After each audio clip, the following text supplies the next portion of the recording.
Bonsoir messieurs et dames, bonsoir à tous ceux qui regardent ma vidéo. Je suis monsieur Arnaud Amokou Diom Sébastien, étudiant en Master 1, base de données et génie logiciel à l'université Félix Houphouët-Boigny.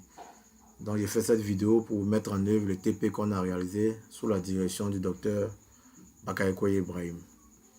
Bien voilà, ici il s'agit d'un TP qui porte sur l'ordonnancement dans les systèmes temps réel. Mais ici, on met plutôt en exergue ce qu'on appelle la méthode de round robin. Donc ici, contrairement à l'ordonnancement préemptif qu'on a vu tout à l'heure où on a fixé les niveaux de priorité de deux tâches, ici, il va s'agir de pouvoir fixer trois tâches et toutes les tâches ont la même priorité. Donc, le système, comment est-ce qu'il permettra que chaque tâche puisse s'exécuter? Alors, à tour de rôle, va faire exécuter les tâches à tour de rôle. Donc, c'est comme ça le round robin fonctionne. Si j'ai une tâche A, une tâche B, une tâche C, et à supposer que la tâche A, la tâche B, la tâche C ont toutes la même priorité, par exemple, on prend 1, alors à tour de rôle, le système va les faire fonctionner à tour de rôle. Donc, il n'y a pas une qui va fonctionner et puis après passer la main à l'autre quand elle aura fini. Non, c'est à tour de rôle. Quand une finit, le temps qu'elle a pris pour fonctionner, la tâche, alors le même temps que l'autre aussi prend, et puis de façon alternative, les tâches tournent. Donc c'est comme ça fonctionne le round robin. Donc c'est comme ça. Donc on a conçu ce programme sans VTAS delay. Donc il n'y a pas de délai dedans. Il n'y a pas de délai de priorité. Pardon, il n'y a pas de délai dedans pour passer la main à l'autre. Donc vous allez voir que quand je vais exécuter le programme, ça sera passé assez rapidement. Donc voici round robin. Comme je vous le disais tantôt, dans mon maker file, vous avez vu que je n'ai fait que changer aussi le nom. Regardez ici, TP file, TP round robin.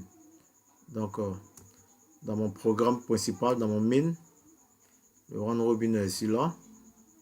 Je pense que il est à la deuxième tâche, je crois bien, le deuxième TP. Le deuxième TP.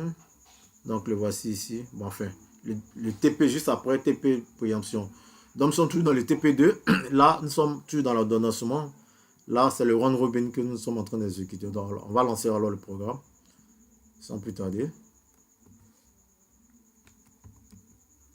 On va lancer le programme sans plus tarder.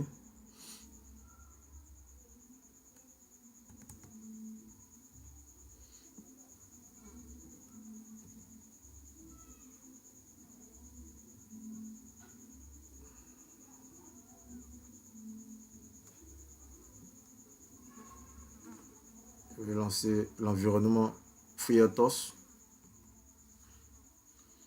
Donc je lance. J'ai agrandi. Je cherche mon dossier dans lequel le programme est installé.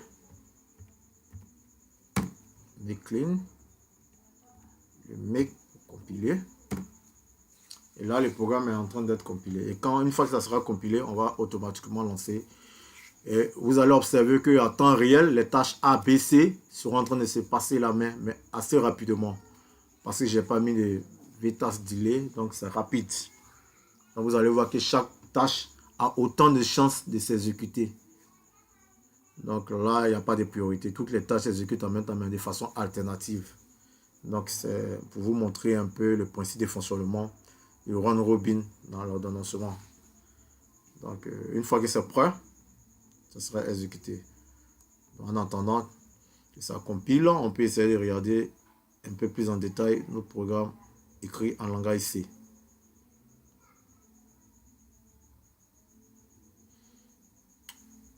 Donc voici le programme SN que j'ai écrit.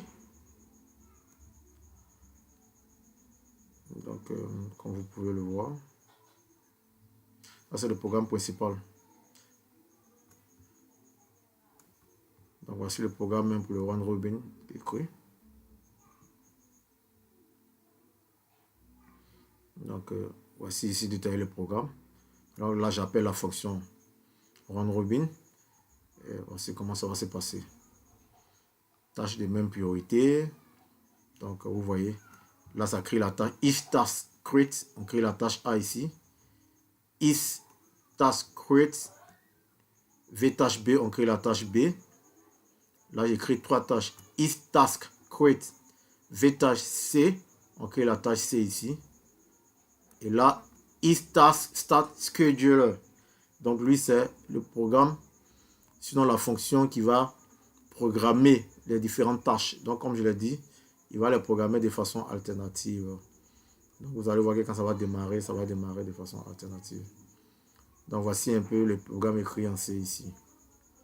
Donc, vous voyez, on n'a pas de V-task delay dedans. Voilà. Donc, voici le programme que nous sommes en train d'exécuter. Donc, on attend que ça finisse de compiler et on va lancer automatiquement.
Donc, le programme est toujours en cours de compilation.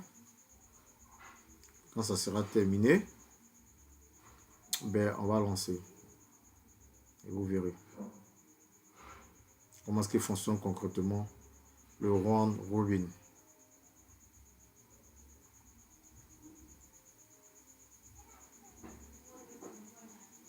Pour le moment, tout se passe bien.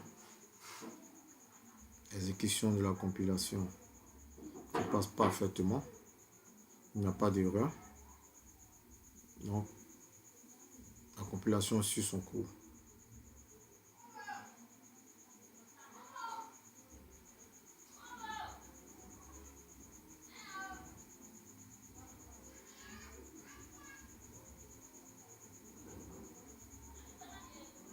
Alors, la compilation est terminée. À présent, nous allons lancer le programme. Voilà, ça va aller très très vite, comme je vous le disais tantôt. Allez, vous voyez, donc voilà, c'est les tâches qui s'exécutent. Vous voyez, au fur et à mesure, les tâches comptent. Ça se passe rapidement. Tâche A, tâche B, tâche C. Donc, les tâches sont en train d'être réalisées au fur et à mesure, alternativement. Alternativement et indéfiniment comme ça, elles vont se passer la main. Chacune réalise sa tâche à la milliseconde, Chaque tâche est positionnée pour faire ce qu'elle a à faire. Donc là, il n'y a pas de tâche qui, pendant qu'elle est en train de faire son travail, pas une autre qui attend. Non, ici, c'est en même temps. Donc, c'est comme ça que le round robin fonctionne. Allez, merci à vous de nous avoir suivis. Et nous allons passer à la prochaine vidéo.